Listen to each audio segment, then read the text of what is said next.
Bone cancer.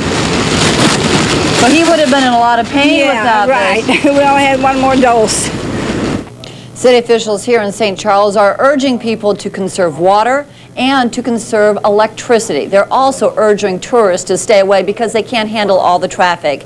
If you live in here in St. Charles City and need emergency help, call this number, 949-3295. That's 949-3295. Reporting live from St. Charles City, I'm Michelle Hoffland. Now back to News Channel 5. Michelle, it's obviously a big problem there. How many people right now are without power? Right now, about 7,000 families are without power. What they're doing is rotating the outages 2 hours at a time throughout the city. This should be continuing on through at least tomorrow. And Michelle, we understand even the police department was without power? Yes, earlier tonight the power went out black here, and then about a half hour ago, all of a sudden it went dark here in the police department. You can see that the lights are on right now, but that's because this has an emergency generator, and so they are able to light up just parts of the police station here in St. Charles. And a critical need tonight there. So everyone has had to scramble out there. Thanks, Michelle. Well, further west along the Missouri River, towns report no further rises in the water levels, although that could change if more rain falls in Iowa and Nebraska. The river at Glasgow, Missouri is cresting a little above 35 feet. Boonville, Jefferson City, and Herman have all crested above 31 feet. Now, the flooding out there affects us here. Senator Christopher Kit Bond says it could sever a vital transportation link. This is a vital rail link, and they're working very hard to keep this. If they lose this, this is the last rail link between St. Louis and Kansas City. Amtrak has already canceled service between St. Louis and Kansas City due to mudslides in the Jefferson City area. Amtrak service, however, from St. Louis to Chicago remains unaffected. Well, the St. Charles County flooding is making itself felt in other ways as well. St. Peter's is canceling its annual old-time picnic this weekend. The event normally draws thousands. It is the first cancellation in the picnic's 24-year-long history. And better news tonight from East St. Louis, where the Casino Queen is back in business. The casino owners built a 300-foot wooden access ramp to keep the high rollers rolling in. The Casino Queen estimates it lost at least $200,000 for those 2 days that it was closed. Farther north, many towns in the Mississippi have given up their fight against the river tonight. The latest town to fall to the river is Meyer, Illinois, about 20 miles north of Quincy. A levee has broken, but fortunately most of the city of 100 had been evacuated and no injuries are reported. Alexandria, Missouri, in the extreme northeast part of the state, is covered by up to 10 feet of water tonight. The town's 500 residents fled on Wednesday. While most of us have been fighting the flood for only a few days, there is one Illinois town that's been fighting it now for 2 weeks. Mosier, Illinois is in Calhoun County, north of St. Louis, along the Mississippi. The town is cut off from any land access. Boats are the only way in and out of town. Red Cross volunteers are using the boats to deliver food to stranded residents. On the east side of Calhoun County, the Illinois River is now rising. There, as elsewhere, residents are sandbagging. And sightseers, please stay away. That's the message from emergency management teams fighting the flooding all around our region. The National Weather Service says onlookers are creating traffic problems and hampering emergency efforts. The Weather Service says your cooperation is, quote, imperative and appreciated.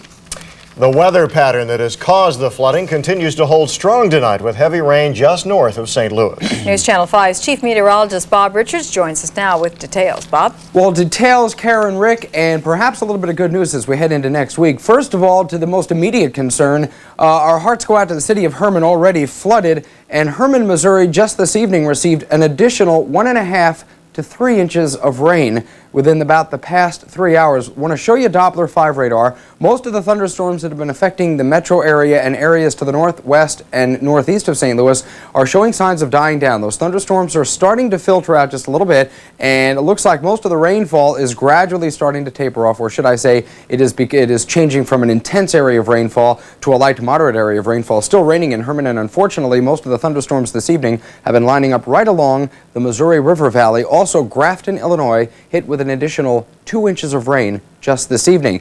Over the upcoming weekend, again, it's pretty much going to be the same old story. Over the weekend, the major area of rainfall will be concentrated to the north of St. Louis. Most of this in the form of showers and thunderstorms. We'll see a few scattered thunderstorms here in St. Louis, heavier amounts down to the south. It's all caused by the same pattern that's producing record heat and dry weather along the eastern seaboard, a big, large Bermuda high-pressure area, and that's been blocking all of the rainfall from moving eastward. Therefore, this boundary's been set up just to the west of this big area of fair weather. We're right on top of it with the heaviest amount of rain over Iowa. We've been waiting for a break in the pattern, and I think next week we're going to get that break. The system of fair weather will gradually slide to the west. It spells a much drier and a very hot pattern for the Midwest, but it also spells an end to the persistent rainfall just to our north over Iowa. Finally, Iowa, Minnesota, Wisconsin will begin to dry out. If we're looking for a change in the pattern, we're seeing it now. It'll start to develop by around the middle of next week, so there is some good news, at least a light at the end of the tunnel. More on that. Another look at radar, more on the heavy rains tonight coming up in just a few moments. Okay, thanks, Bob. As our Flood Watch 93 coverage continues, we'll have new information about the health risks that are posed by the floodwaters. And information which could benefit your mental health as the fight against the rising water goes on seemingly without end. And the police are in this area guarding all the businesses and homes. That's because 200 businesses like these here and homes in this area have been evacuated. But some families, like the ones who live in the fourth house down the street, are trying to stick it out. But officials this morning tell us they probably won't be able to because predictions are this water is going to rise another 5 feet. And that would put the water probably at the bottom of the porch on the first house down the street. Officials tell us this is creating some serious health hazards. One of the biggest dangers is drowning. Several people across the area of the flooding have already drowned because of this flooding. So what we're telling people is to basically stay out of the water, for one thing, because you can drown in this water. And two, there's a major health risk in this water. Some sewer contaminants are in this water, and you don't need to be in this water. And if you get in the water, by all means, go and get a shot, either from your doctor, contact your doctor, or you can go to one of the health clinics and get a shot there. One final warning, if you're planning to come down here today to take a look at all this flood damage, don't. Police will not let you in this area. This is only for the residents who live here. That's primarily to secure this area, to keep the traffic out of here, and also for your own health.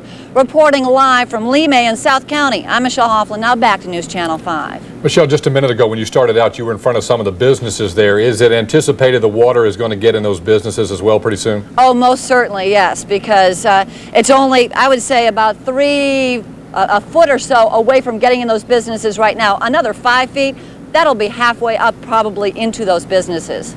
All right, thanks, Michelle. Thanks, Michelle.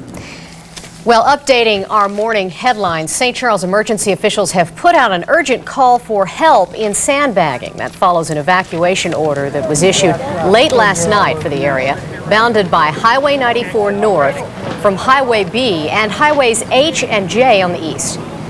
A fire in an apartment building forced the evacuation of 15 families overnight in Clayton. The fire broke out in the 3-story building on Forest Court. Nearly a dozen fire departments helped put out that fire. And the Meat Cutters Union has approved the contract offer from 3 grocery store chains. The vote this morning in Bridgeton was 3-1 in favor of the offer. The union leaders had recommended Meat Cutters accept the proposal from Schnucks, Dierbergs, and National. We've been telling you a lot about the flooding today, and many people have been giving up their weekend to help people threatened by the flooding. News Channel 5's Sarah Harlow shows us 2 of those people. The women are combining their military obligation with a humanitarian need. If you think sandbagging is hard work, try doing it while wearing an insulated military flight suit. It's not easy. What's that guy doing holding the bag while the girls are shoveling? Air Force Flight Nurse Reservists Marcy Augustin and Debbie Leach know. They volunteered to spend their Saturday helping people fill sandbags to fight rising waters in Kimmswick. It's not a job that requires nursing skills. I can't think that it does too much shoveling dirt, but it's humanitarian needs, so it's, it falls into the same category. The one thing about sandbagging is it gives you a lot of time to think, about things you'd normally be doing on your weekend. Swimming, it would be nice to be in a pool right now. Both women say their reserve duty usually means paperwork, meetings, and flight qualifications, a lot of which happens indoors where it's cool. But But the nurses say this is where they want to be, serving their country and others as well.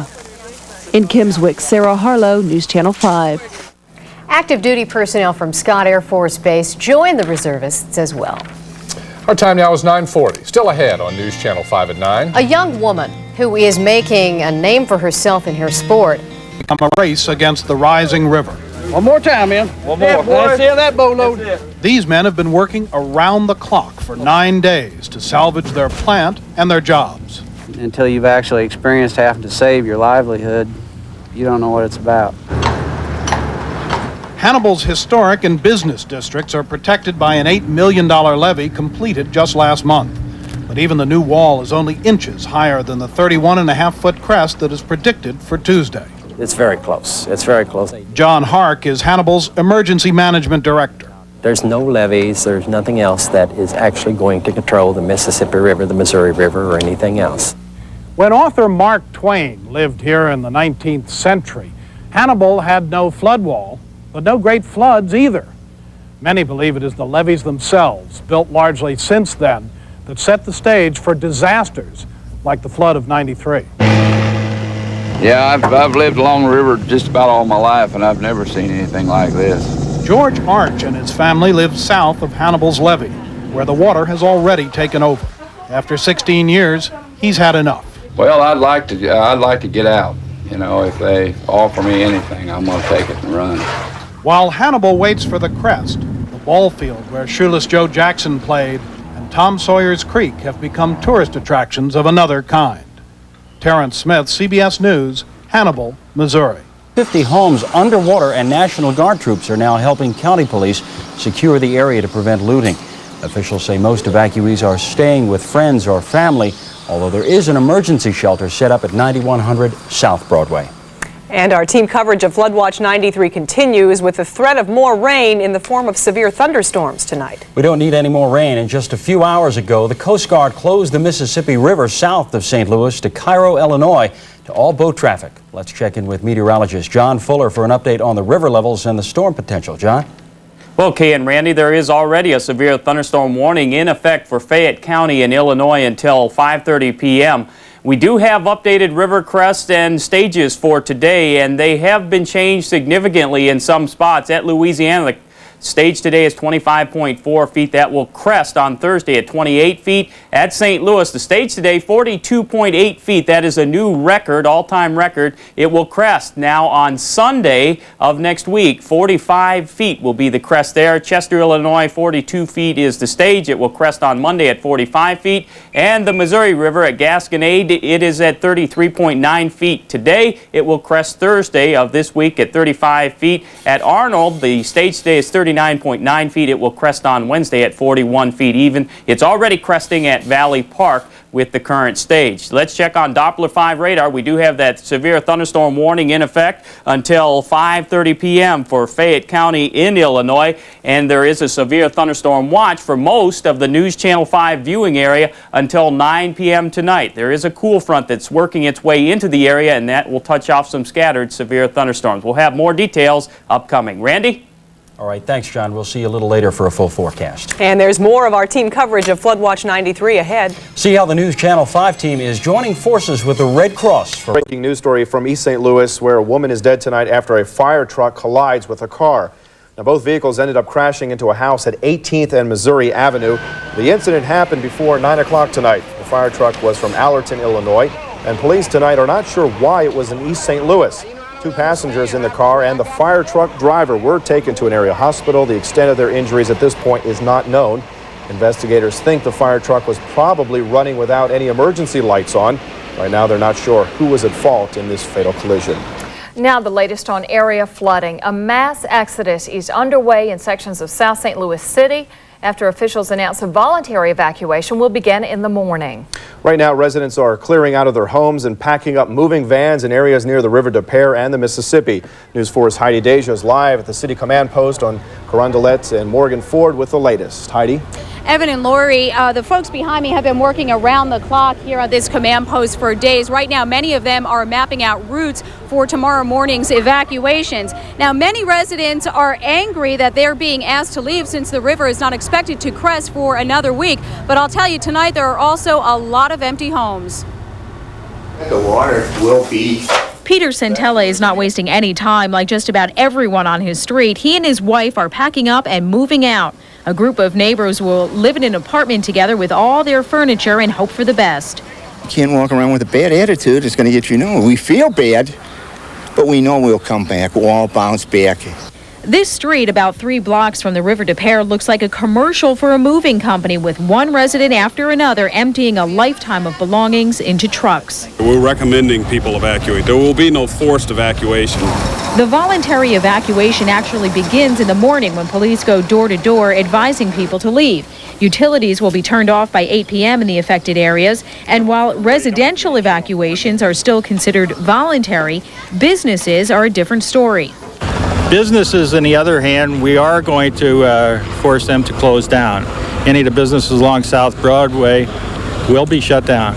They will be shut down by the fire marshal. Potential flood lines are marked on homes showing where the water could be should the river crest at the expected 45 feet. Most expect to find a lot of damage to their homes when they return. I don't think any of us have any flood insurance in the city. We've never needed it to our knowledge, and this is the first time River Pear ever went over its banks.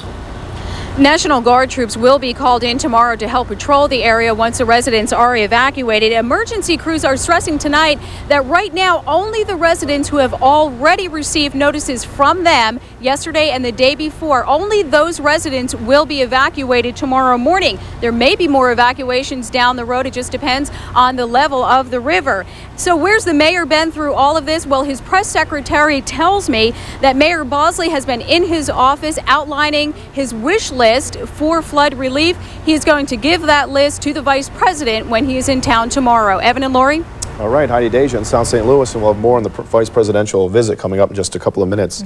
The water is rising along the St. Louis riverfront tonight, and as mentioned, the crest is expected on Sunday, and it will be at about 45 feet. Tonight, the water has inched up further on the Arch grounds. The high water is certainly attracting the attention of thousands of people who are visiting the Arch area. In Limay, the waiting game continues as residents wonder if more water will claim additional homes. Water from Kaiser Creek is 4 to 6 feet deep in more than 50 Limay homes. The sandbagging operation has been suspended in that immediate area. The water isn't the only problem flooded out residents face. They are also worried about sightseers. People are coming down with their cameras, their video cameras and their flash cameras and such, and they're kind of like taking advantage of these people who are in this flood. What we ask is sightseers, just stay away, watch it on TV. If you come down here, you're going to get stopped by a county police officer. He's going to ask for a valid ID, and if you don't have it, you're not going to get through the command post. EMA officials say they've been inundated with volunteers. That's the good news. And for the time being, they're not asking for additional help in that area. As we mentioned, Vice President Al Gore will be paying a visit to our area tomorrow to get a first-hand look at the flood devastation. At 1:15, Mr. Gore is scheduled to arrive in Grafton, Illinois, following an aerial inspection of the damage.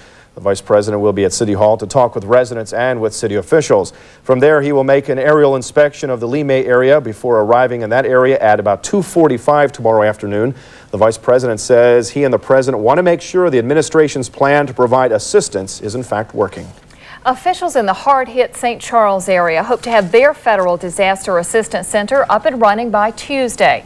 The center will be set up at St. Charles West High School, and government officials will be on hand to help those wanting to apply for federal aid. The Missouri River at St. Charles actually receded 1/4 foot today, but rain in western Missouri will push the river back up to a projected crest of 37.5 feet on Friday. Now, if you need to register for federal assistance and you can't make it to a disaster center, you can call this number to get the application process rolling.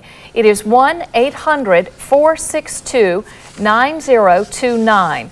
The hearing or speech impaired can call the toll-free TDD number at 1-800-462-7585. Disaster relief centers will also be opening Tuesday in Ellsbury, Hannibal, Winfield, and Festus. Now, you can call the toll-free numbers also to get information on the exact location. Illinois Governor Jim Edgar is praising volunteers helping out in his state, but he's reminding them that there is still a lot of work left to do. Fortunately, this water is not going to disappear in the next 2 days, and there'll be that continued pressure on the levees, so it's important we continue to maintain the levees up and down the river. Governor Edgar was in west central Illinois today, touring flood-damaged areas in Quincy and in nearby areas. And as the floodwaters continue to rise across the area, so does the concern about con artists who make victims out of victims. And while the work to save homes and businesses brings out the best in people, unfortunately, it sometimes brings out the worst in people. Officials are worried about scam artists who will prey on the misfortunes of the flood victims. Once the waters recede, many homes will have to be rebuilt. The Better Business Bureau is warning flood victims to be careful. They're victims to begin with. They have a sense of urgency to get things taken care of. They want to go on with their life. They want to make hasty decisions. But again, you know, it's very important to consider what you're doing. Check out the sources that you have available to you. Corey suggests before allowing any work to be done to check the company out with the Better Business Bureau. You can give them a phone call. The Bureau is also warning people to be careful when making donations to flood relief efforts. A quick telephone call in this instance can also set your mind at ease. Well, we have a number coming up for St. Louis citizens wanting to know about the flooding. And sandbagging is holding off floodwaters at the Federal Mapping Agency. And a look upriver to Des Moines, Iowa, where floodwater is contaminating their drinking water. Organized and handled right out of the White House. The president is personally involved. I just spoke to him again by telephone to give him a first-hand update on this situation. And the relationship between the federal and state and local authorities seems to be working very smoothly. The Iowa Governor, Terry Branstad, says the promised $1.2 billion from the White House will be about enough for his state alone. And Mr. Gore told me he's going to wait until all of the tallies are in before he makes a firm commitment, before the president makes a firm commitment on how much money we can expect. He's getting a lot of pressure. We had Missouri Senator Kit Bond here. We also had Congressman Gephardt. We had Missouri Governor Carnahan, all of them right beside him saying, see this, see this.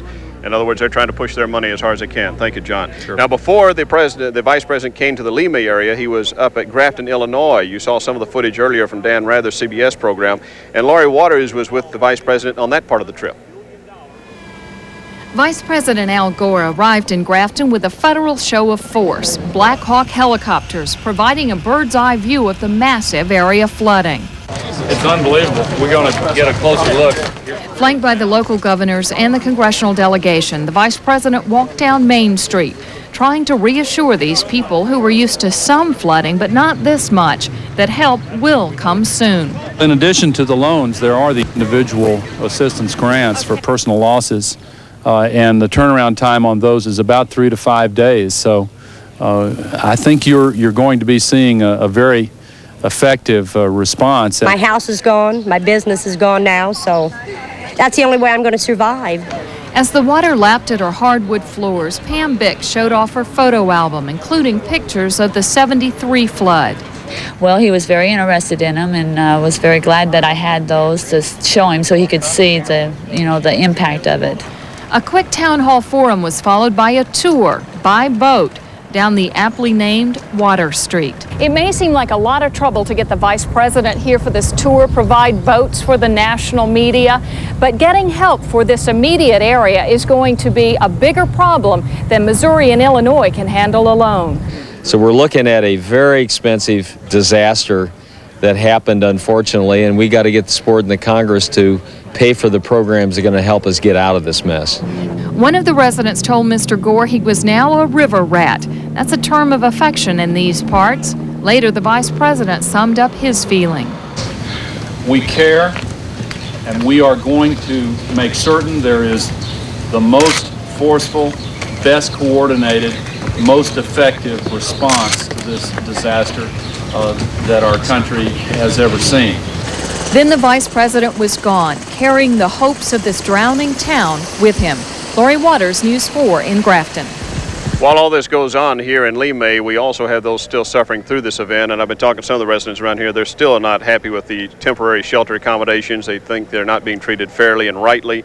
Obviously, they're distressed over the loss of their homes, and the rest of the situation isn't helping. Julius, I know earlier today when I was over near the River de Pere, I heard a lot of complaints in that area as well. Right. We have some very unhappy residents around here. In fact, I was talking with the Hubert Hampen family that lives right across the street here on Carondelet, and you were told earlier today that your electricity and gas were going to be shut off at 8 o'clock, Mr. Hampen, 8 o'clock tonight. When was it shut off? It has not been shut off yet, but they have started in the area. Now they've agreed to shut the houses off one by one rather than pull the plug on an entire area. Were you able to get all your food out of the refrigerator and everything? Yes, we have. Yeah, now, you survived the flood of 73. You think this is much ado about nothing this time around?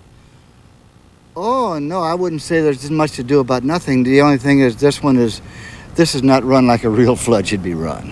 What would you do differently? Well, the thing of it is we had absolutely no coordination. Mm-hmm. We had the city, we had the MSD, which did a fine job, Mm-hmm. and we had the Corps of Engineers, and we had no sand. They would bring no sand. If they brought sand, we'd have to go over to Alabama and Davis Street to get sand, which is probably right now about a 15-minute ride. They'd give you 150 bags, and by the time you got back here, the sand would be gone to do your business. All right. Well, we're going to talk now, hear from Jeff Rainford, who has more on this story from the South Broadway neighborhood.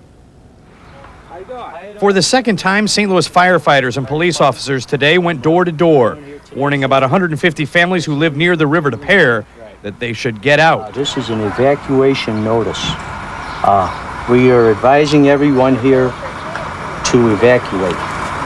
We cannot make you buy a threat, you can say, but we would advise you to leave now because sometime today in this entire area, all the electricity will be shut off. There is some confusion. The neighborhood we're talking about is bounded by Morgan Ford on the west, Germania on the north, Alabama on the east, and Weber Road on the south. Residents in that neighborhood received passes. Only someone with a pass will be allowed in. National Guardsmen and St. Louis police officers will keep everyone else out. The Schmidtkins hired a moving company to take their belongings to higher ground, though they aren't sure where they're going. We plan on staying with my daughter, and she's on the other side of the river. And they just told me just now that she got the notice that she's going to have to do it too. So we'll have to go to some motel, I guess, or somewhere. A lot of families in this neighborhood are aggravated. They don't think the water will get into their homes, but if their electricity is cut off as promised, they say they may be forced to leave. This is the poorest, most unprofessional method of handling any disaster I've ever seen. I really don't think it's going to get in the house. I really don't. And I don't think they should turn off the power until it's absolutely necessary. Many residents believe the stakes the city put in their yards make their point. Gary Spitznagel believes the water won't make it past the middle of his yard, even if the river rises 2 more feet than is forecast. They shouldn't have to cut electricity off around here.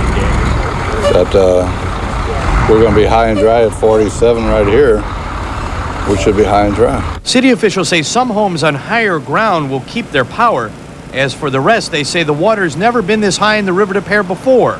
They say they don't want to take any chances. Jeff Rainford, News 4, St. Louis. The gentleman I just talked with just yelled to me across the street, his power has now been shut off, power that was supposed to be shut off at 8 o'clock tonight. One of the areas of Missouri, the most historic areas, is St. Genevieve, and there is a real battle this evening to save some of those historic sites there in St. Genevieve. Jamie Ullman is standing by live right now. Jamie, who is ahead at this point, the river or the people? Well, so far, most of the people here believe that it's a draw. This is a national treasure right now that is in some deep trouble. Looks like a war zone here. An 1848 beautiful French colonial-style bed and breakfast now threatened by the Mississippi River. Look way down there. It's all in the dust, folks, but there's 8 feet of water behind a levee there. And there is some concern that sometime soon that levee is going to break and it's going to be sending water out here, destroying some of these historic buildings and some of these treasures. The only hope may be a portable levee. Believe it or not, it looks weird, but it supposedly works. I just found out about this a few minutes ago. You supposedly fill it with sand or rocks. It becomes a 34-ton wall, a levee, and they've used this in Bosnia to protect the troops. They use this in Desert Storm, and if that levee breaks, they're going to pull it all the way across the road here, and supposedly they're going to fly 3 of these in by the Air Force tomorrow. Let me get to the real story here, though, folks. There are some very, very concerned people worried about their own homes, worried about some of the things here. This is not too far to go for what's at stake here in St. Genevieve. Look at the front yard of Frank Meyer's 170-year-old home. What used to be nice grass and gravel is now fast-moving floodwater. Disaster here held back only by sandbags and hope. It is very big force that you're trying to hold back with a very flimsy mechanism. Downriver, fellow citizen Bill Winch clears out family and furniture. He doesn't trust the new levee any more than those who are building it do. If it'd break right now, we'd all be under. That's how deep it is right behind the levee over here. Whether they live in an old home or not, residents boast of St. Genevieve's rich history. Founded in 1735 by French farmers and fur traders, it's known for its French colonial flavor. It's also known for its floods. That's why you'll find the earliest ancestors buried above the ground, not in it. Just knocking on your door, huh? History is why Ish Scherer moved here 30 years ago. The floods could move him out. But today, I mean, it looks like, much as we hate to, we're going to have to give up. This flooding is not only threatening the precious property, the people who live here in St. Genevieve, it is threatening the city's very soul. See that house back there? That is one of the oldest French colonial buildings still standing in the United States. The guy who owned it was Louis Baldick. He moved the house to that location because he was so tired of all the flooding. 1993. Now look. Yeah, we wonder how far we've come, you know. The river's always been with us. But whether or not it is a 200-year-old treasure or a 30-year-old bungalow, the water from the flood of 1993 will make everyone here equal in the eyes of history. We're fighting to save the town and to save its people, and we hope to save this house as well. Well, I'll tell you, there is some bitterness among the residents here about this potential wall of water that's going to be coming in here. They believe that they should have had a levee long ago. The federal government, in fact, said, we'll build you a levee on the condition, of course, that you supply 25% of the money. But for a town of 4,000, $10 million is not easy to come by, and these people are now sitting ducks, and they're not very happy about it. Larry and Julius? All right, Jamie Allman reporting live from St. Genevieve. As we said, the flood devastation in South St. Louis is still being watched very closely this evening. Let's go back to Limay now, and my colleague Larry Connors, who took a tour of that area today. Larry? Julius, thank you. This morning we took a boat tour through some of the neighborhood down Luxembourg, 5th Street in the Limay area. Again, this is the Kaiser Creek and River de Pere and Mississippi area. Homes that folks have worked hard to achieve, to build, to clean up, to make look nice, tree-lined street. It was quiet this morning, almost eerie quiet as we went along using an electric motor, so we caused no wake action. And then as we visited some of the homes and stepped down the back porches where they thought they would be safe, now they're counting the days, the inches, and most of them feel that they're also going to end up having to leave. The situation in Limay repeated numerous times. There is a problem, of course, that continues to develop in the St. Charles County area for thousands of those residents, and we'll continue to bring you up to date on that when we continue.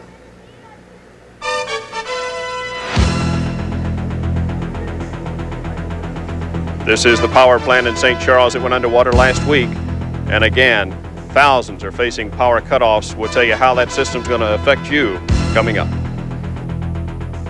Around you, your neighbors are also suffering, so it doesn't help when you're in a hot, humid house on this day and you're losing food in the refrigerator, but they're going to try to keep it off only an hour.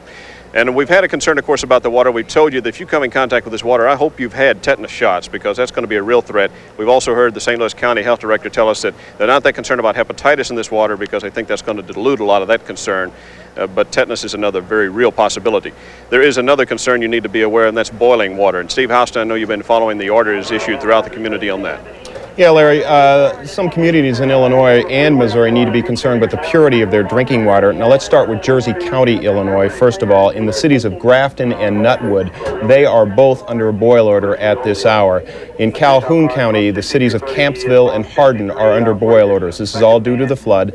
In Randolph County, just to the south of us, the cities of Baldwin and Evansville are under boil orders. Now, over on this side of the river, the city of Portage de Sioux is under a boil order. That for a different reason. Apparently, lightning struck their water plant and disabled it last night, so they are under a boil order as well. We checked with the city of St. Louis. Their water plant is fine. No dangers so far. No boil orders for the city of St. Louis. The water is fine for the city of St. Louis. Larry, back to you. All right, we would remind some of those residents in outlying areas, your situation could change, so stay with us. If it does change, we'll let you know immediately that you need to be more concerned about your water. Julius. Well, Larry, there is some good news coming out of all of this. There is an international food relief effort to help the flood victims in the St. Louis area and throughout the Midwest. In fact, an organization called the Feed the Children organization delivered tons of rice, beans, flour, and other staples at the Someone Cares mission in North St. Louis this morning. Now, officials of Feed the Children say they will use their fleet of trucks to transport any corporate food donations to flood areas or to individuals who need this food very desperately at this time. Well, we need to find out whether or not any more rain is going to fall up north or in the St. Louis area, and Trish Brown will be along in just a moment to let us know that. Stay with us. Here's the wacky. So the home area, Trish, everyone continues to watch the skies. They certainly do. Luckily today we didn't have any rainfall, but it is back into the forecast. And before we get into that, I want to tell you about the river levels across the area. First, we're going to check out the Missouri River in Herman and St. Charles. We're going to see another rise of about 1 foot. Now, the worst is yet to come still, as cresting will be between 10 and 11 feet at 32 in Herman and 35.5 in St. Charles. Here are some of the crest levels and days for the Mississippi. On Saturday, 34.5. That'll be for Grafton. 38 in Alton. 45 on Sunday in St. Louis. And 45 on Monday. That will be in Chester. All of these are going to be 15 to 18 feet above flood stage. We have one other trouble area. We're going to see a second crest along the Merrimack River. That'll be in Arnold. They actually have already crested out at 43. Today they're at 39.8. A second crest will occur next Monday, a week from today, and that crest will be at 42 feet, and that's about 18 feet above flood stage. Let's check out what's going to be happening in the forecast. We're going to see more heavy rain, and this is going to start tomorrow, lasting through Wednesday, as much as 3 inches north of us here in the St. Louis area. But again, it'll be falling in the Mississippi River valleys from Minnesota, from St. Paul down through Des Moines. All that water is going to drain into the Mississippi, and then it's going to flow down to us. So most likely what this will do is push back some of those crest dates, not only into this weekend, but as we head into next week. High temperatures today, a little bit cooler than the weekend. I guess that's the best news we can tell you about. 85 degrees for a high after a morning low of 74. Right now we have 84 degrees with partly cloudy skies, 61% relative humidity, and winds are out of the north. They're blowing in at 7 miles per hour. Now today the rain has been well to the south of the St. Louis area. You can see a little bit flowing here over northern Iowa. That just developed over the past hour, but the bulk of the rain is well to the south. We have a warm front stretching right on through this area, and it's going to begin to swing back into the St. Louis area. That's why we're going to see those increasing amounts of rainfall moving back into the area. Here's the way the system lies. Again, rain to the south tonight, but it's this little storm system with this warm front that will again swing back to the St. Louis area, returning the heat and the humidity, and also the chances for showers and thunderstorms, with some of that being heavy rain Tuesday night and into Wednesday across the northern plains, even into very early Thursday morning. So the forecast is not great for the area. We are looking for temperatures to continue to increase. We'll be in the 80s this evening, fairly comfortable with low humidity levels. Partly to mostly cloudy skies, and winds will be variable. Tomorrow, maybe a little bit of afternoon sunshine. Our high will be 90 degrees, though. We'll have chances for early morning thunderstorms and late day thunderstorms here in St. Louis. And the 4-day forecast will include much of the same on Wednesday with a high of 94. Thursday and Friday, we're looking for scattered amounts of thunderstorms. Temperatures, Larry, are still going to be in the low 90s, so anybody out there sandbagging is going to have a rough time with the heat and the humidity. All right, thank you, Trish. And again, we will continue our coverage of the flood of 93 and sports in a moment. We bring you here to a West Alton landmark. Now this is Captain Jim's. That's us up in the upper left-hand corner of your picture. This place, if you've ever driven up to Alton, Illinois along 367, you know how high and dry it usually sits. That's usually. Tonight it is, as you can see, chest deep in water, and I am on my tiptoes. The doors, the windows, even this phone booth over here, if I can get the receiver off. No dial tone, imagine that. They're all underwater. And that's the same case with hundreds of businesses and homes around the area right now. Now, we went on a trip with a young couple as they saw their flooded home for the very first time. It's really scary. George and Elaine Zubina haven't seen their West Alton home since right after the levee broke. George just got out of the hospital. He had a relapse from heart surgery. They want to go back home, but they're worried about what they'll find. What's your biggest fear in going back? I guess just losing everything that's left there. George is a self-employed car rebuilder. Of course, his garage, everything's still in it. Yeah. All of his tools, everything. Our whole life, I guess you might say. The trip through the flooded town is awesome and frightening. The couple gets more worried. I sure hope it's not out to shed. As we pass floating decks, furniture, and friends' homes, emotion begins to take over. I can't talk or I think about it. I can't go on fire from the old sleep. It's hard to believe, isn't it?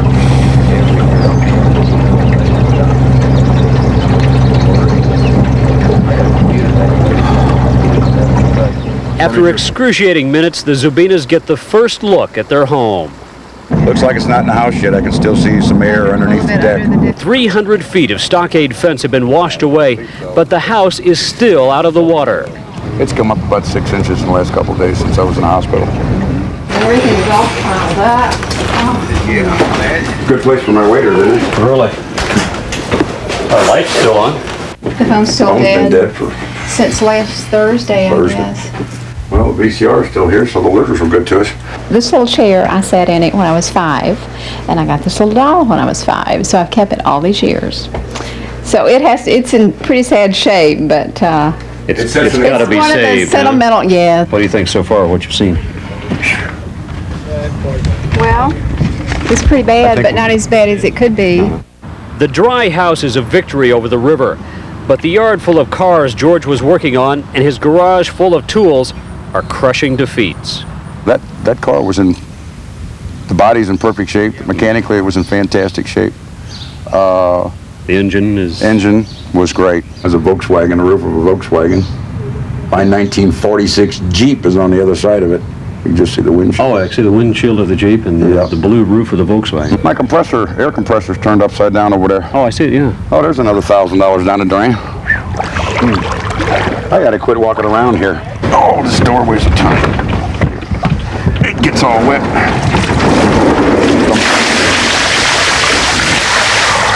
You can pretty much see where I've tried to pile up as much as I could, but I didn't get enough. A trophy room in the back of the garage holds special memories and special heartbreak.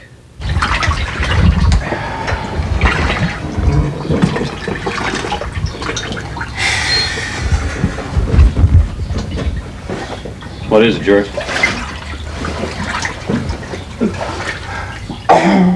Memories are one of the closest things that the wife and I ever did together. It's good when you can hook up with the woman you love and do something. And this was it.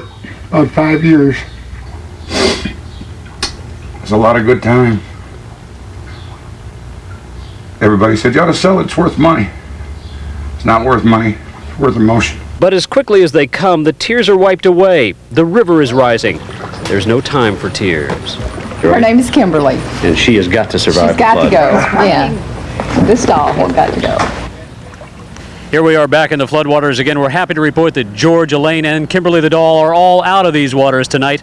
Their house, however, is an entirely different story. It is still very much in danger. Mandy? And our hearts go out to them. Thanks, Dennis. It does. Well, facing the reality of a home destroyed by flooding is only the beginning of the nightmare. Yeah, if it happened to you, what would you do next? Well, for many people, they only have one option, and that's to ask for help. And the 2 News Team's Marion Brooks joins us live from St. Charles now to show what happens when the river turns your life upside down. Marion? Well, Dick, I'm in a Red Cross shelter in St. Charles, as you mentioned, and I'd like you folks to imagine for just a second if you were in these folks' shoes and you had to stuff all of your belongings you could gather together underneath cots. You had to sleep feet, maybe inches from people that you don't even know. And when you finally do get to sleep, all you do is toss and turn, trying to figure out ways you're going to get enough help to make life normal again.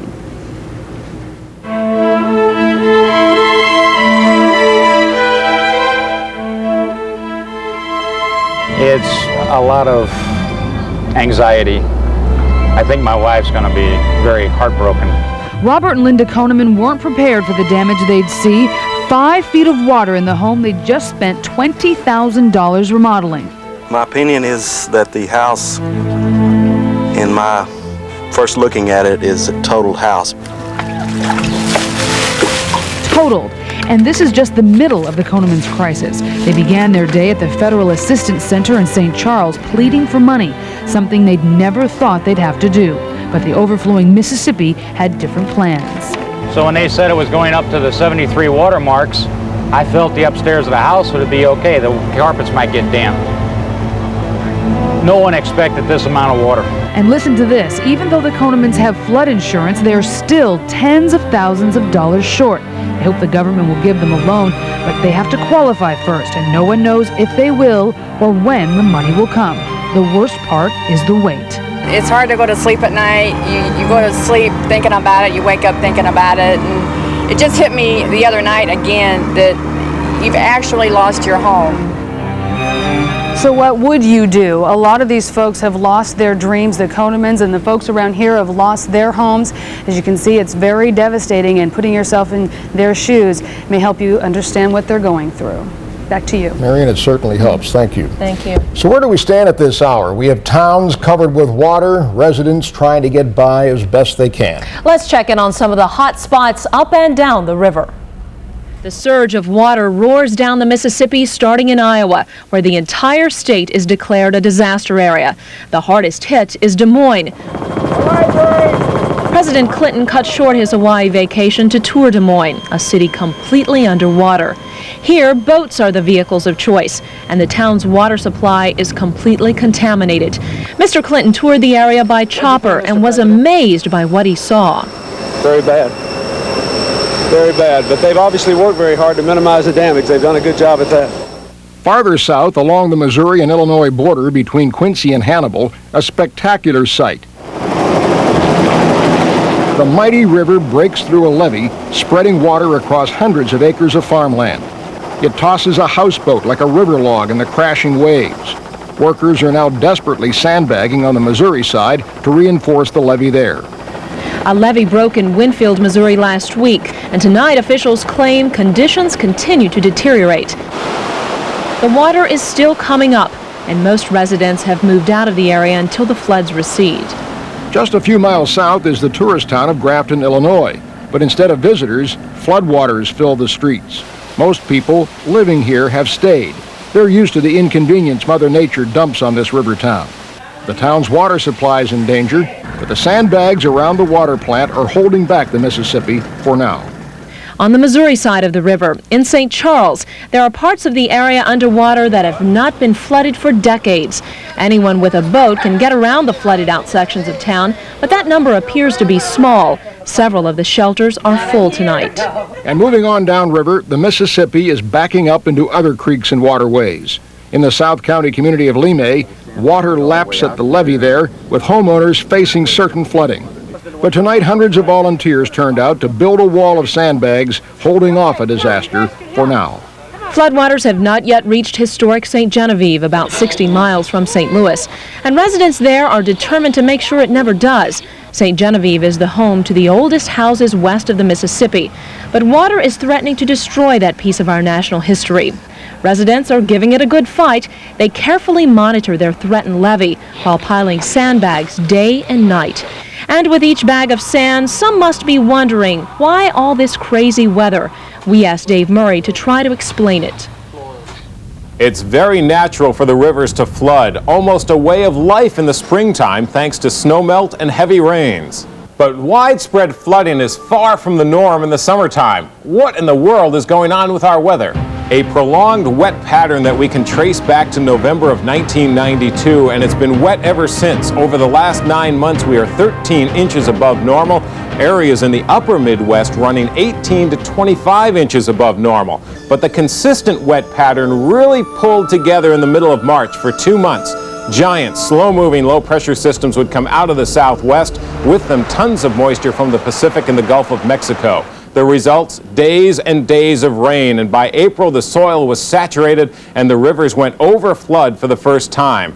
Here's an example of a flood for you. This pan of dirt really represents the Midwest, and normally when the rain falls here in the Midwest, it falls, the soil uses it up, and things grow without any problem at all. But in a flood situation, the rains just keep coming and coming and coming, and the soil gets to the point where it is completely saturated. It can't hold the water anymore, so we deal with 100% runoff, and it works its way right to the river.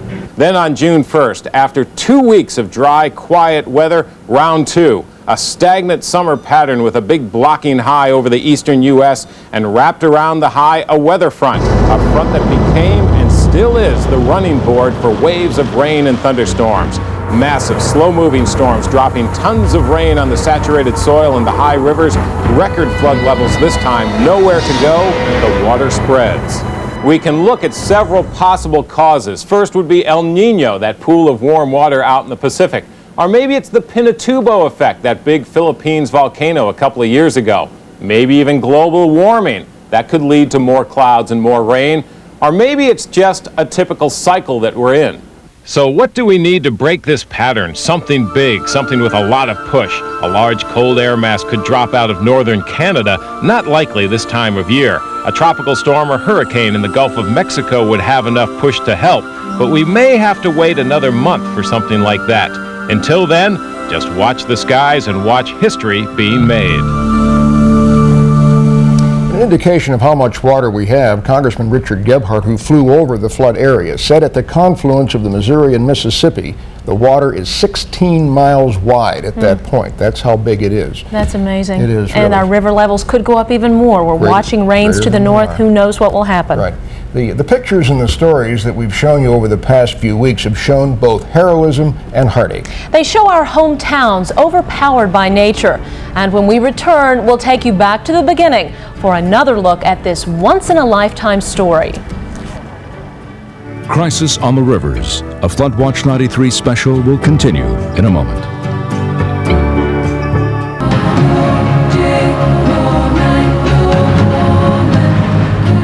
About all we can do is watch it creep up on our cities, our towns, our homes. A flood's a disaster that moves slowly, but with such undeniable power. Our rivers are finding their own path this year, and we are in the way. Do you remember how it all began? Sit back, and we'll start from the beginning.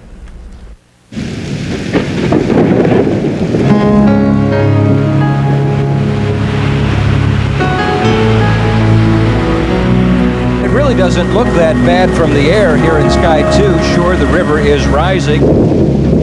The Mississippi has gone up 4/10 of a foot today alone. The farmland that sits between Winfield and the Mississippi is already underwater, deep underwater. Some don't really think it's going to happen, but if he was around here in 1973, you know that it's going to happen. So officials, as you can see in these exclusive pictures, remove the sandbags, letting floodwaters in. Sandbags from the levee. Highway 94 have been removed. As this water is rushing through the levee, it'll be at least another week before it actually reaches downtown West Alton. Welcome to our expanded Flood Watch 93 coverage. What do you think about the governor of the state then going to Italy on vacation?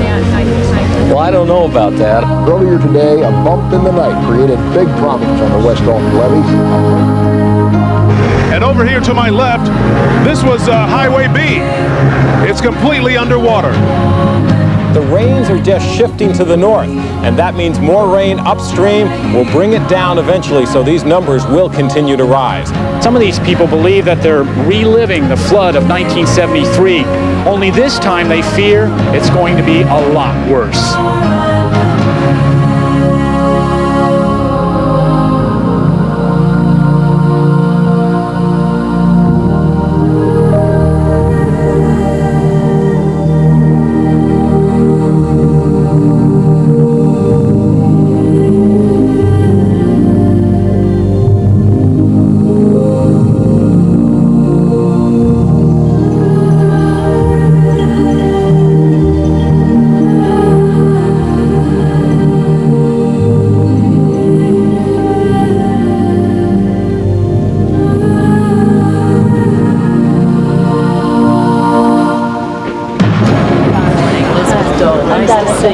They have moved out their whole home, leaving only the steps going up to nothing.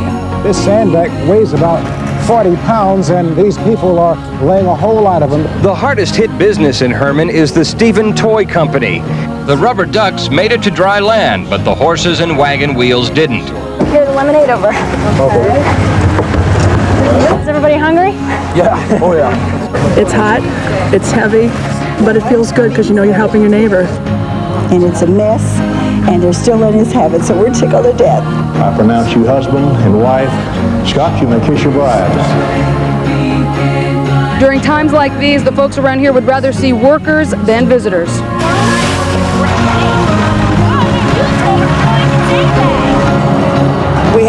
we're out of money. We have nothing. What can you do about it, though? You know, I mean, you can't make the water stop.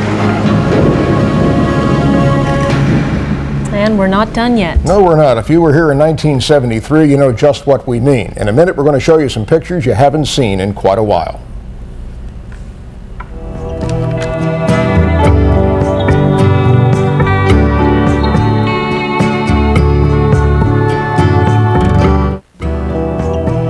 Crisis on the Rivers. A Flood Watch 93 special continues now with the 2 News teams Dick Ford and Mandy Murphy. The crisis we're facing on the rivers right now is going into the record books. This powerful flood will push waters even higher than the flood everyone talks about, the Great Flood of '73. What has happened down here?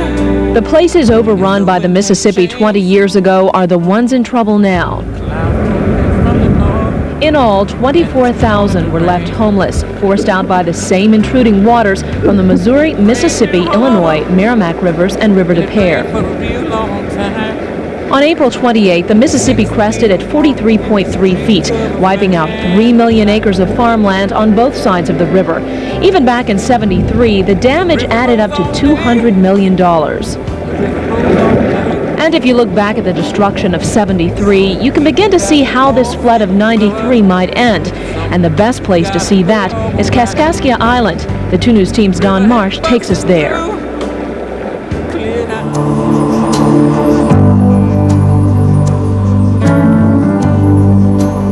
Water actually will run out the other side of the levee.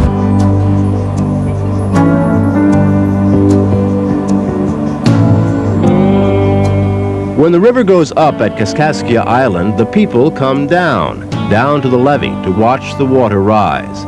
They've done it countless times over the generations, and old-timers remember it well, especially 1973. There's bound to be rough waters, and I know I'll take some falls. But with the good Lord as my captain, I can make it through them all. But '73 is the worst that you've ever seen. Yeah. They've had some floods on this island though over the years. They've had 41, 43, 44, 47, 51,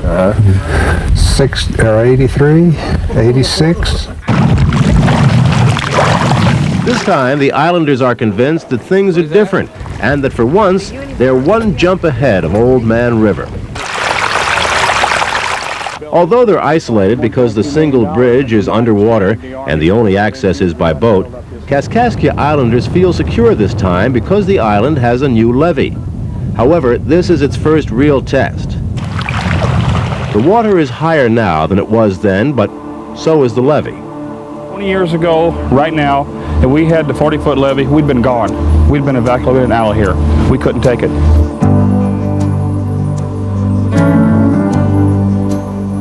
The island was no match for those record levels of 2 decades ago, and those who were on Kaskaskia won't ever forget.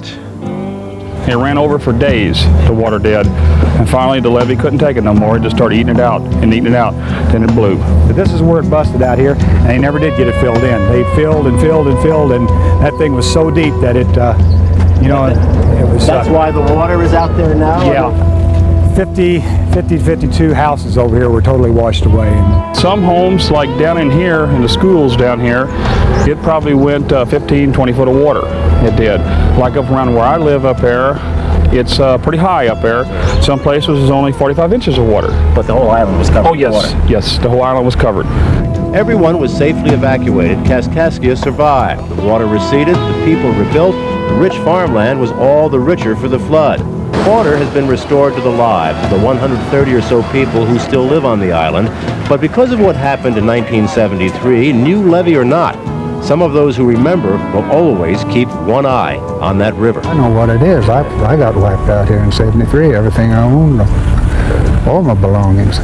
You know a dream is like a river, ever changing as it flows, and the dreamer's just a vessel that must follow where it goes, trying to learn from what's behind you, and never knowing what's in store makes each day a constant battle. just to stay between the shores. It shows that some improvements made since 1973 have worked, at least in those particular areas. We learned a lot in 73. We're going to learn a lot from the 93 flood as well. Well, when you think back on the flood of 93, what will you remember? Oh, the unbelievable rivers, perhaps, but also the images of our neighbors struggling and fighting back, helping and surviving. When our special coverage returns, our salute to them.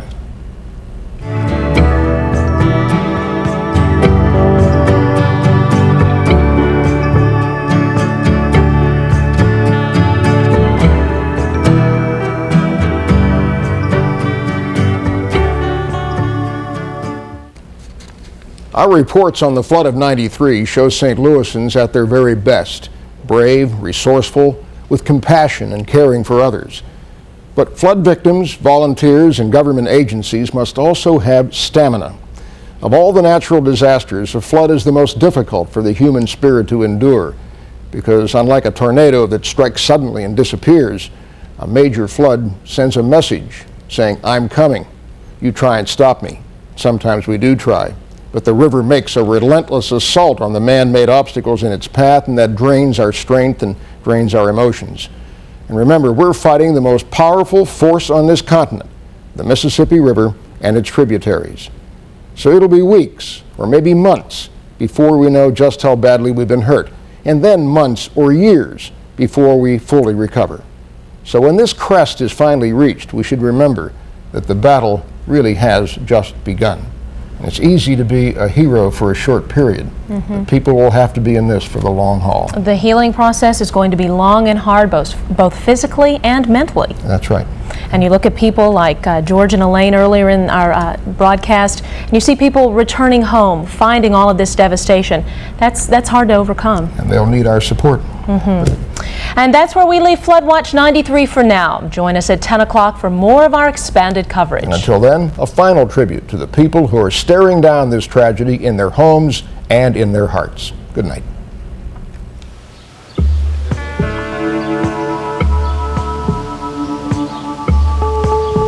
My mind is like a spring in a crop that won't unwind. Can't see, can't think, can't feel, I'm out of time. I'm up and I'm down, tell me where will it end? On this carousel, tell me when will it end? I hear thunder and I can feel the wind.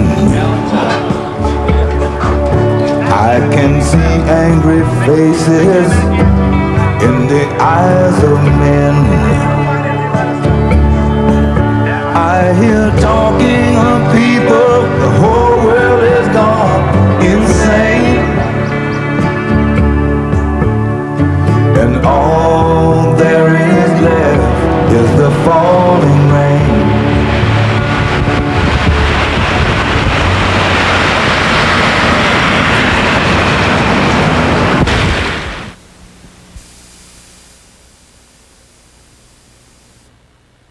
Decent boys didn't have a chance.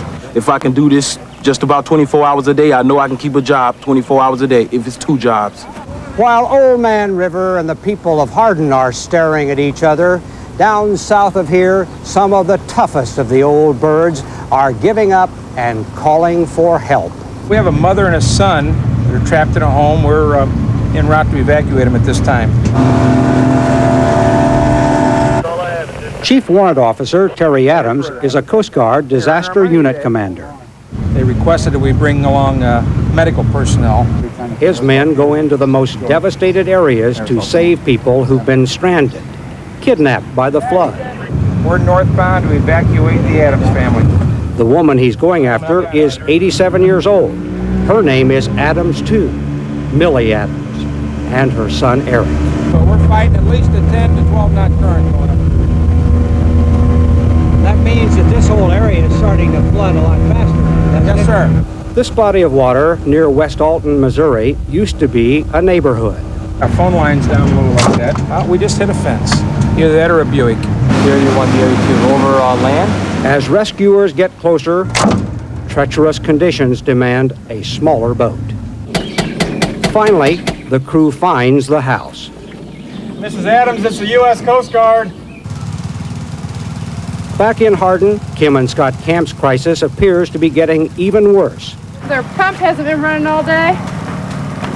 You can see all the water back there that's built up, so we're trying to dig a ditch. So it'll drain out and not get into the house. They're now facing the likelihood of losing their home.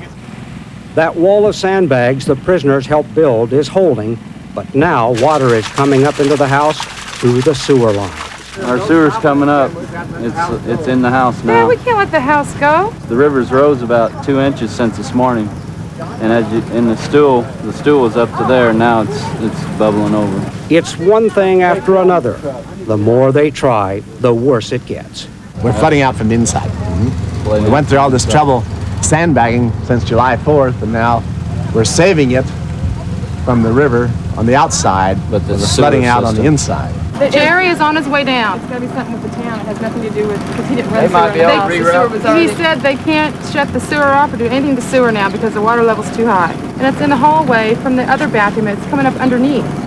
Back at the Coast Guard operation, there's a happier result to report. Okay by yourself, or you want me to help you? Millie Adams is a bit shaken, but she's okay. I've been through a lot in my life, but nothing like this. There's a booger, huh? I've been through a lot. Okay. When you get to be 87 years old, you go through a lot. Stay right here, ma'am, and I'm going to pull this boat up a little bit for you. How you doing, Mrs. Adams? I guess I'm doing all right. You holding on all right there? Yep. Her son Eric is fine too, and so is the rest of the family. But here in Hardin, there appears to be no happy ending. I can't go back in there anymore.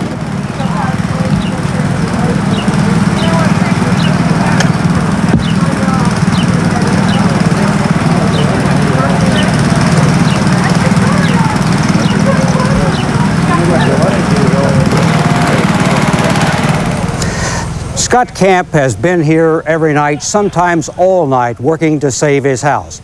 But he's not here tonight. Earlier today, he was hospitalized. He's dehydrated and physically exhausted. Kim spent most of her day at Scott's bedside. As for their house, well, it's still here, but barely. As they say, when it rains, it pours. Dan? Bill, why did the Camps build their dream on such low land? Because the Camps, like many of the people along the rivers here, are children of the river. Their parents lived here, their grandparents lived here. They saw the good life. Many of the communities along here are small communities, and they were raised here as children, and they think it's a good place for them to be. They love it. It is a dream come true for many of them. Phil Jones, thanks. Ahead on 48 Hours. The worst of the great heat wave of '93 gripping the east and south may not be over as scores of people die and more precious American farmland is turned to dust.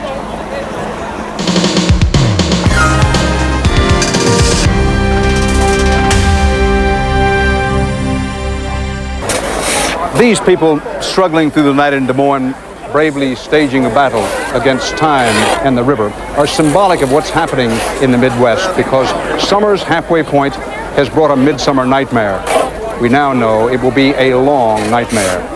Rivers all over the Mississippi River Basin and the Mississippi itself have become front lines in a war against nature. Richard Schlesinger takes you now to one Missouri town symbolic of the fight.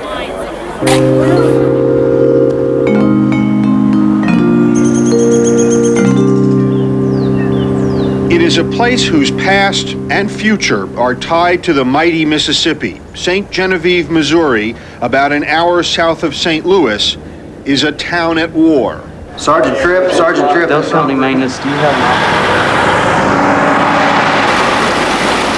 The river's doing one thing. The river is not sleeping. Did they get those two hot spots all fixed up like down there? Colonel Cal Broughton commands the National Guard troops here. Do y'all know what the plan is, what we're going to do right here? You going to be able to save St. Genevieve, do you think? I think we stand as good a chance of saving it as not saving it. And that's kind of a funny way of saying. Sounds like you're saying 50-50. Yeah. What this boils down to is a race against the river. St. Genevieve scrambled to build these levees higher when the Mississippi started rising. Trouble is, the river hasn't stopped rising, so this town can't stop fighting. These levees are the battle lines for St. Genevieve, and so far, the lines are holding. Now, see that where it says 46? On the tree? Yeah. Yeah, that's 46 feet? That's 46 feet. 46 is where we're geared for. That's what we got to have a plan for. What if it goes to 47? Go back to work. How many of these have you stacked so far, do you think? About 1 million. At least. There's plenty more sandbags and plenty more manpower where they came from. Almost everyone in town is in this fight for a city that has battled nature throughout its history. You know, St. Genevieve was the first settlement west of the Mississippi, they say. Survived the earthquake 1812 and the floods 1844 and the last big one, I guess, in 73, but they say this one's going to be worse. You don't look like the normal levee worker. Well, you got to do what you got to do. Yeah. I think we're ready to clear out. For a handful, that means giving up and heading out. Let's see, are we forgetting anything right now? When you see those weeping willow trees over there, Now that is normally on a property across the creeks. I mean, this was a nice backyard at Oh, it one was a time. beautiful backyard. You're sad? I see other people breaking down on TV, but I didn't think I would do it.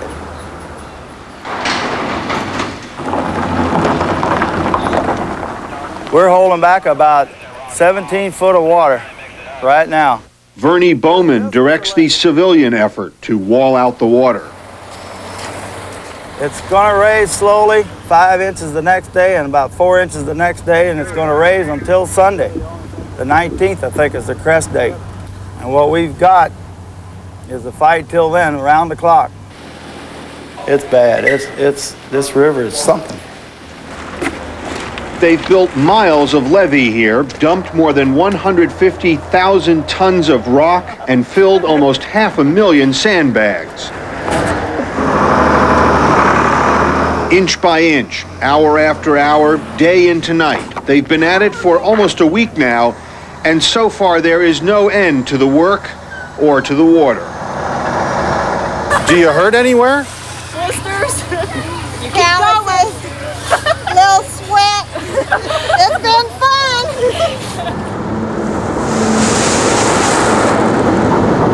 We're going to do it. And then it's all going to be worth it. Do you really believe that, or do you have to tell yourself that later? You got to believe it. You got to believe it. What you believe will happen. That's what keeps you going. We've got a barge and a crane sitting over on this side. You getting ready to go over and do some more? Yes, sir. Missouri Governor Mel Carnahan. When you fly over this, what's your impression? Well, this is just a very heroic effort by a lot of people. I mean, the homeowners and the volunteers that have come in and the guard have all gone together, and they're just fighting a war against this water. We can't let this little lull in the rise get ahead of us. We got to beat this before that, because we got a big one coming, right? We got a big one coming. We got about 2 feet yet coming. So the people of St. Genevieve are keeping one eye on the river and one eye on each other. This is Ishmael Scherer's house. There's a lot of water here. There is a lot of water. What's normally over here? Is this normally your backyard? When the work overwhelmed him, friends, family, and neighbors just showed up to sandbag. He didn't even have to ask, and they could save his house. Why do you think these people came over here and did this for you? Because they were good people. Yeah, they were good people. And if I lost this tomorrow, it wouldn't bother me, the house wouldn't. But all the work they put in, that does bother me. That'd break your heart. That breaks my heart. You've sort of adopted St. Genevieve as your... That's easy to do. Client. How? Why? They're wonderful people. Everybody wants to get the job done. And they're going to protect their town. We're going to help them do it. Well, tonight the people of St. Genevieve are still doing all they can to save this town.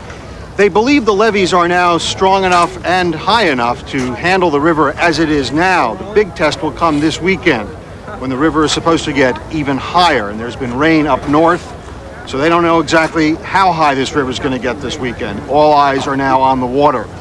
I ran into a lady earlier this evening who lives not far from the levees in this town, in one of the old homes that made St. Genevieve famous. She said this is a terrible time because we've done everything we can. Now we just have to hope that it was enough. Let's go back to Des Moines. Dan? How long can those folks keep manning that levee? Well, that's the question on everybody's mind. I mean, they have beaten the river so far. I mean, they've gotten their levees up before the river came up. What they're worried about now is how long the river will stay at its crest. I mean, they're talking about a 45-foot crest that could last a week, maybe 2 weeks. These levees were not built for that. They're not dams, they're levees. They're supposed to be temporary. And so if this river stays up for a week or for 2 weeks, there's going to have to be some serious construction around this town. Richard Schlesinger, thanks. Another example of a story of horror, but also a story of hope and heroism. The sight of neighbor helping neighbor that we've seen so much was particularly striking to President Clinton, who came here to Des Moines today. The president flew over the devastation in a helicopter, then promised to double disaster aid to nearly $2.5 billion. But Iowa politicians say that's not nearly enough. Later, President Clinton told me that the most impressive thing he's seen is the way people have rallied to help each other. It's a typical American response, pulling together, but it's really quite wonderful here. We've got, look at them, thousands of them working, filling these sandbags, providing water to their friends and neighbors, trying to help people out. It's awesome. I've seen a lot of this kind of thing in my life as a governor, but I've never seen a city this big totally without water. It's frightening to a lot of people, and yet they pull together, nobody's panicked, and they're working through it.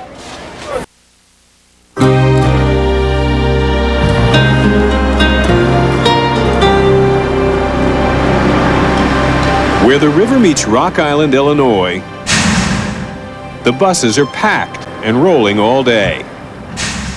I can certainly have a wheelchair for you here, yeah, just a minute. But this is no evacuation. No, we will not be cruising due to the floods this afternoon. It's an excursion. But we still are gaming. Good luck today, folks. Enjoy your stay here at Casino Rock Island. Thank you. Mississippi floods have paralyzed communities all around here, but aboard the Casino Rock Island, business is booming. Casino Rock Island has basically 10,000 square foot of gaming space. It's an authentic Victorian paddle wheeler. Good luck, everybody! Unlimited action here in Illinois. There's no limits. All bets set. That's unlimited gambling action. The cruising action was canceled by bad weather. I guess you could say we've had to be creative with ramping. Gary Inks is the casino's vice president for sales. The water would have kept a less aggressive entrepreneur out of business, presumably, right? Well, we've had strategies set up with this for a flood potential here, and what's the next stage? The next stage is if this river goes up another 2 feet, we don't have a strategy. For this $30 million a year business, the Mississippi flood has become a marketing challenge. It's a wonderful opportunity to see record-breaking flood on the Mississippi, so bring your camera. Don't cancel your reservation. There's only so much negative and adversity you can take, and then you got to let the tension and release the anxieties, and this is a great tool and opportunity to do that. You're providing that opportunity. We're giving them a chance to forget it, enjoy yourself. Yes. Because we didn't know how bad it would be. But it's not that bad, really. But directly across the Mississippi, in Iowa, it is that bad. I don't gamble too much because I'm a loser. Poor thing. Lorraine Bowman and her family live just upriver from Davenport. My house looks nice ordinarily. It was up to the windowsills in '65. They've been through this before, thought about moving after the flood in 1965. You don't think it's going to happen again, you know. And now Lorraine's thinking about it again. I'd like to sell and move, I'll be honest. No tears. Might be. I don't know how I'm going to react to it yet. I don't know. It's a lot of work. I don't know. I know I'm ready to go. Ready to cut her losses, convinced her family's luck on the river has just run out. The fact is, in a sense, gambling's long been something of a way of life here for many people. People who've never been to a casino and never placed a bet. Just living this close to the Mississippi River amounts to what you'd have to call a gamble. And Davenport, Iowa knows the stakes. A city that took pride in its river view, unobstructed by any flood wall, now faces a repair bill estimated at $100 million. We have 290 homes that have been evacuated. Mayor Patrick Gibbs says it's time to reconsider building a levee here. Flood protection Davenport voters have rejected 3 times in the past 30 years. What was the argument? That at that time it would take away the view of the river, the flood wall that was proposed. And there was money also. In 1980, we were looking at the cost of the city would have been $3 million. I don't think we have any choice but to consider a flood wall and seriously look at the options that we have available. We have almost, or we'll be near, $100 million in damage. We have several hundred employees that have been out of work for a week or more. And then we have the economic loss to the city. Just the riverboat being out of business is costing the city $20,000 a week. He's talking about Davenport's floating casino called The President, idled upriver after its landing was flooded. So your competition's out of commission? For the time being, yes. That's made the Rock Island Casino the only game in town. Because of the foresight of the city fathers in building a protective flood wall environment has allowed us to continue business as usual. Actually better than usual. Business is up 15%. We're very sensitive to the damage that the flood has done, and we're looking at the opportunities available where we can assist as a company. You know, when I hear opportunity, I simply think of the money that your organization is making. Well, America's a wonderful country, and it provides opportunities for everyone.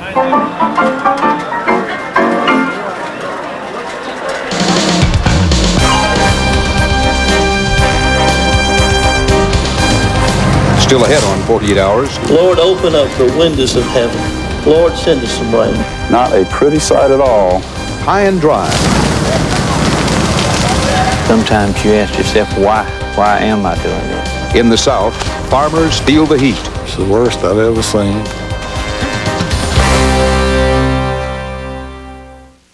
News 4 live at 6 o'clock. Here's a check of the flood facts at this hour. 9,000 residents in St. Louis City and County evacuated because of that danger of a propane tank explosion.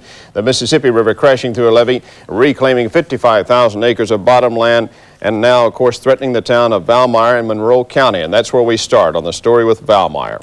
The threat there, another riverside community, has fallen victim to the raging waters. Valmeyer, Illinois is quiet now, except for the sound of fast-moving water destroying everything in its path. Peter Bernard shows how the small farm town lost its battle. Yesterday it was dry. Tonight it's swamped. Valmeyer, Illinois is underwater, at least most of it is. Some homes are up to their rooftops in water, while others have water on the first floor only. It all depends on elevation. Here's the reason why. The Fountain Creek levee about 2.5 miles north of town gave way during the night, and the ensuing flood swamped acres of farmland, most of Valmeyer, and Harrisonville, a small hamlet. Millions of gallons of smelly, stinky water is filling homes, garages, businesses, and basements. The rushing torrent toppled high-tension power lines, caused livestock to scramble to high ground, and waterlogged everything in its path.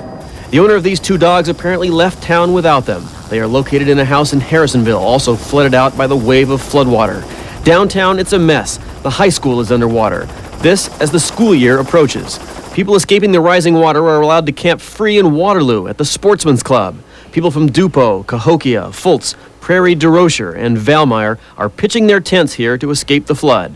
Burton Harmon and his family are from East Carondelet. While his house isn't flooded yet, he's staying away as a precaution. It's not like home, but they're taking care of all our needs, and they're giving us free camping and feeding us 3 meals a day. And people are really nice out here, and it really means a lot to us.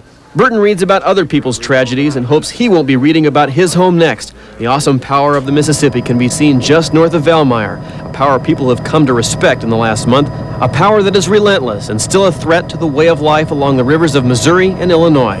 In Valmeyer, Peter Bernard, News 4. At this hour, the Army Corps of Engineers is trying a daring plan, trying to save a small town from the raging Mississippi. That town is Prairie du Rocher, an Illinois community right in the path of destruction south of Valmeyer. Eric Thomas joins us now live via satellite from Prairie du Rocher. Eric, what's the mood there, the spirit?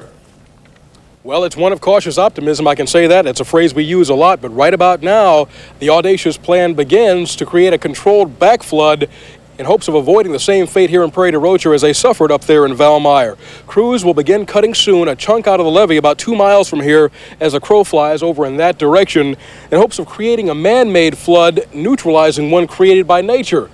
You might think of it as a grand experiment. Bit by bit, Mary Steibel has moved most of her belongings out of the danger zone over the past week.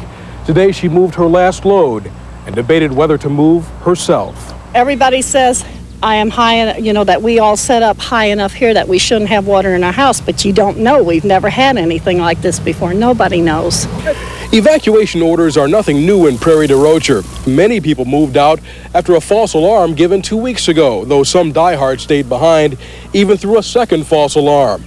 But most of those diehards are taking this evacuation order seriously. For example, in the past 24 hours, this trailer park has completely emptied out. The fragile levees here at Prairie du Rocher have held for a week, despite predictions that they could go at any time. That has given the Army Corps of Engineers hope that a last-ditch Hail Mary call might just work. The Corps is thinking about taking out a section of levee 5 miles upstream from town, facing towards the onrushing Valmeyer floodwater. In theory, the controlled flood should slow down the uncontrolled floodwaters. But that's a theory that has yet to be tested. The Corps is comfortable with that this will work hydraulically, so we're going to try it. Now, Julius, you asked a moment ago what the mood of the town is. Well, let's find out directly from the source. Well, I have with me right now Robbie Aubuchon. He is a village trustee here in Prairie du Rocher. What is your mood right now? Optimistic. Think this is going to work? I believe so. What's the theory here? Explain it to us in a nutshell. How is this supposed to work? They're going to lower the levee down here and wait till the correct time, the Corps says, breach the levee, let water slowly fill in so it actually backfloods this area to stop the flow coming that breached at Valmeyer last night. Now, in addition to that, I understand you're also counting on the same breach to help pull the floodwater back out in the Mississippi when the two flows of water meet up. Is that correct? Correct. When it balances out with the river level out there, then it should flow back out the same hole into the Mississippi Channel, putting less pressure on our flood wall here. Robbie, when are you going to know if this is successful? Sometime tomorrow, probably. So it's going to be a long night here in Prairie du Rocher. Long night, long day. Okay, thank you very much. Thank you. Robbie Aubuchon is a village trustee here in Prairie du Rocher. It's an audacious plan. It has not been tried before, although we understand they were going to try it further up north when the levee broke out ahead of them. So again, the crews are supposed to start this at any minute, and let's hope they're successful. Gentlemen, back to you. All right, Eric, we do hope, and you let us know how that experiment is going to go later on this evening. Well, another key item we're watching, of course, as we have been for weeks, the crest levels. Trish. Well, the worst is yet to come in some areas, and the worst is now leaving some areas. In Herman, Missouri, we have crested already. That official crest at 36.3. You can see here we're now at 35.1. We've fallen over a foot in the past 24 hours, and we will continue to fall there. It's going to be 2 weeks before the river falls below flood stage in Herman. In St. Charles, the crest is occurring now, 39.3. Earlier, we had a crest of 39.5. We're going to continue slight fluctuations throughout the evening. And then in St. Charles, the river will begin to fall as we head on into tomorrow. A crest in Winfield occurring now also, 39.5. That's the highest number we have had from then.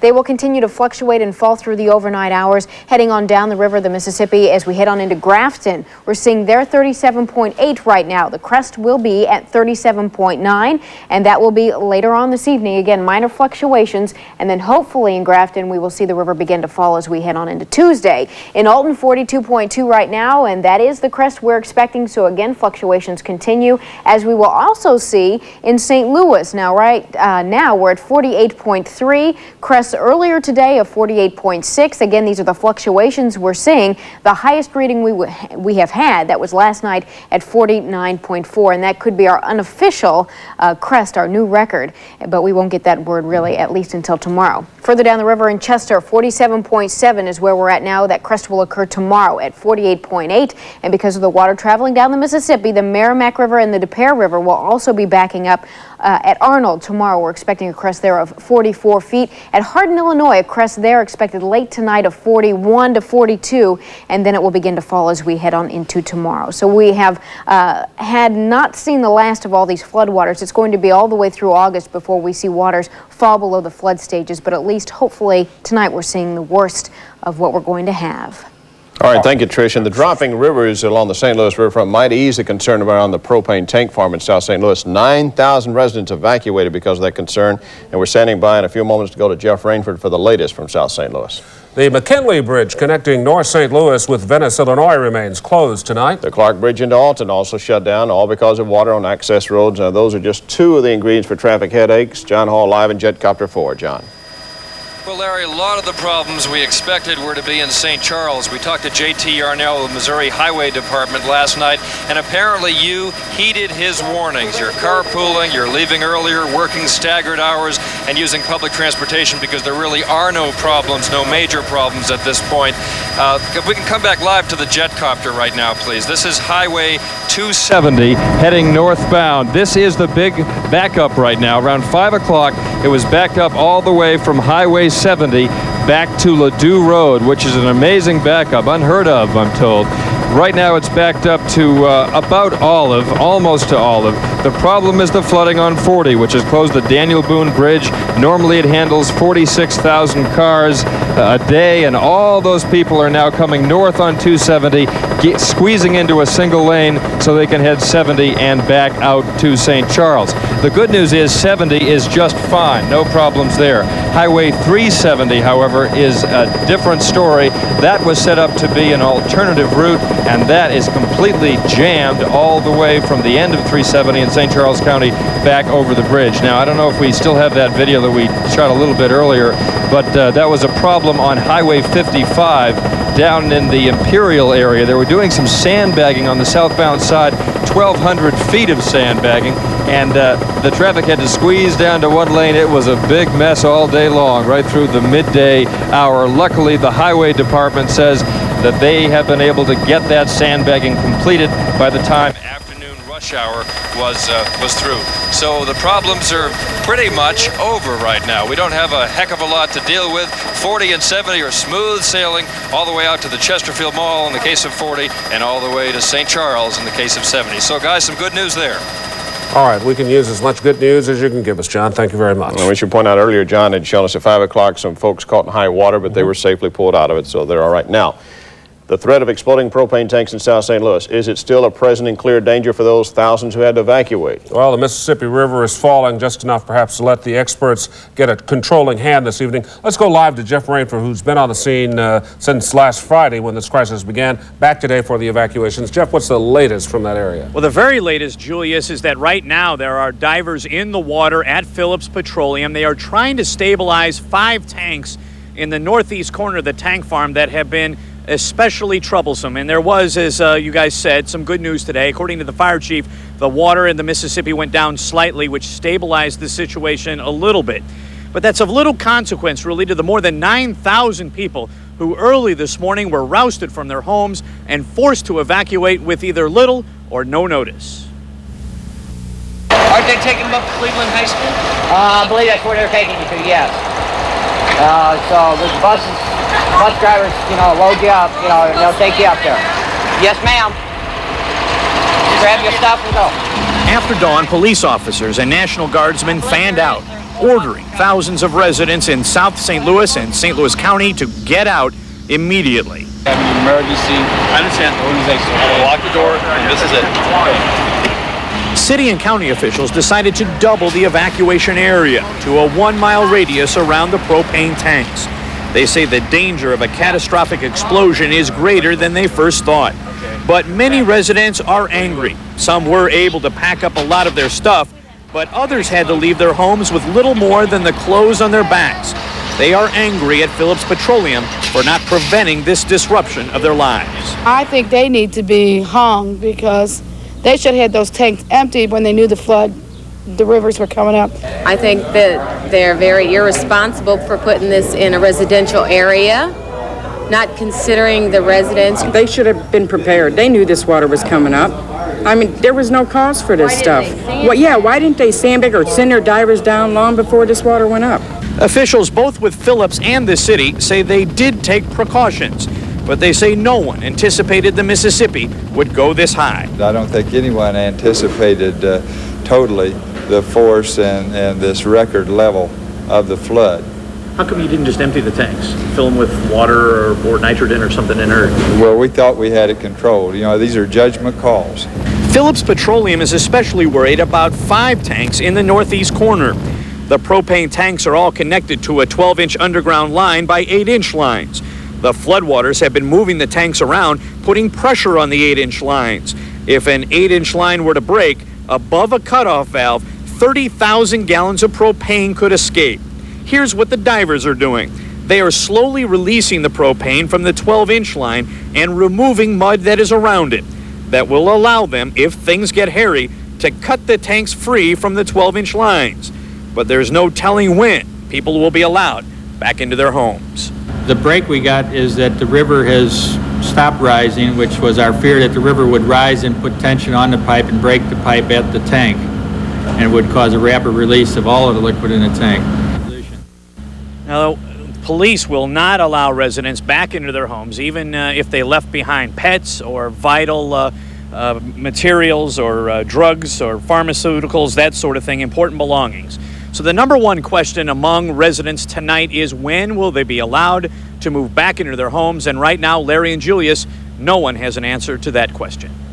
All right, thank you very much. Jeff Ranford reporting live from South St. Louis. Let me point out that we have a diver coming up later in this newscast. One of the divers has been involved in this operation to discuss the danger and what they're facing under the water. That'll be interesting to hear. Residents of several Metro East communities are still without water service tonight. Alton, Illinois is, of course, one of those communities. Tonight, there's a new projection on when the water might be restored. We'll be taking you to Alton next for a live report as we continue our special one-hour edition of News 4 live at 6 o'clock.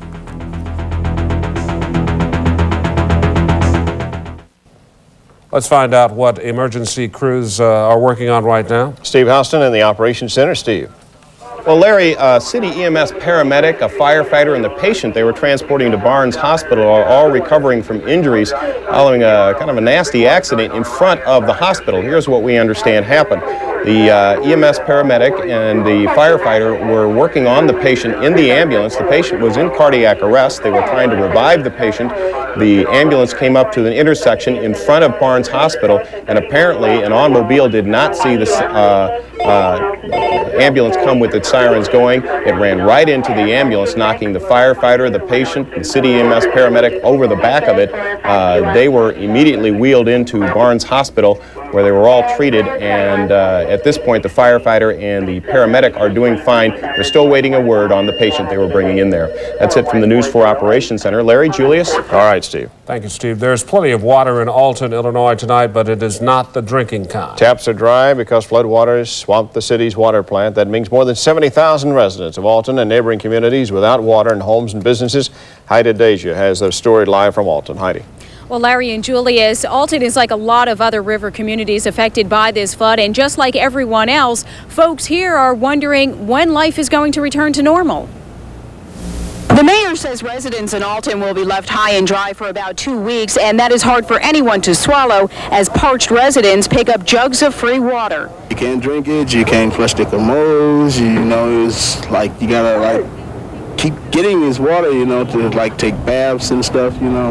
It's kind of hard around here right now. Because of floodwaters, until further notice, over 70,000 Illinois American customers will have to tap into water distribution sites. Anita McGuire is a volunteer and a water customer. We're very fortunate our home, hasn't been in it, but I believe everybody feels like they've been affected. While there's relief from dry taps, the traffic headaches will take even longer to untangle.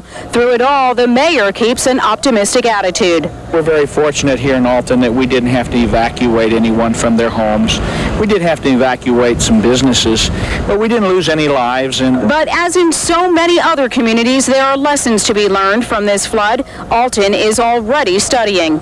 We know we're going to have to redesign our infrastructure, and this time we'll design it in such a way that it'll withstand the pressures, and we'll find out where a lot of voids were, and we'll fill them, and we'll prevent a lot of water from coming in from unknown sources. It's a hard way to learn, but remember, no one expected such a devastating flood. This one will definitely go down in the history books for future study. And while businesses are taking a big hit right now, the mayor is convinced that when the floodwaters recede, those businesses will rebuild and restore and come back stronger than ever. Julius and Larry? And of course, when the waters finally go down, the grain elevators where they'd had the high water marks before, they'll have to replace that one, put one above it. We'll have to do that. We hope everything turns out there, as we do hope with everything else and every place else in the area. We want to update you now on areas where residents are being advised to boil drinking water tonight. The first location takes a little explanation. The Alton, Illinois Water District still officially under a boil order, but since the system is shut down, you shouldn't have any running water. These communities also have boil orders: Hardin, Campsville, Edwardsville, Baldwin, all in Illinois, plus Washington, Missouri. Coast Guard tugs round up breakaway vessels, breakaway vessels on the Mississippi to prevent a new calamity. You're going to see the pictures of when the barge broke loose as we continue our special report on the Great Flood of '93. Some Mississippi tourist attractions are tied down tonight after a terrifying breakaway last night. Jim Bolin describes what could have led to disaster involving 2 riverfront attractions and the Popular Street Bridge. The rising Mississippi ripped the Burger King boat from its moorings. The boat's electrical cable shorting out just after 10 last night, putting on a scary light show for tourists. And all of a sudden we heard and saw flashing flashes of lights and heard a minor explosion, but it was like an electrical explosion because it lasted a while. And looked like fireworks to us. And the next thing we knew, we heard scraping, and then we saw these lights go out, saw 2 guys get off the boat and jump on a small boat, paddle back to shore. And as they were doing that, this other boat swung around, and we could see 2 more boats right behind it, scraping it and dragging it along with it. And the boat was coming towards the steps, so we were thinking it was going to hit the steps. The other boats were going down towards another big boat, and it was time to get out of there. The Burger King boat and the Minesweeper Inaugural, a popular riverfront attraction, were eventually swept downriver. You can barely see the silhouette of the Burger King boat in the center of your picture as it lazily floats downstream where it struck the Poplar Street Bridge.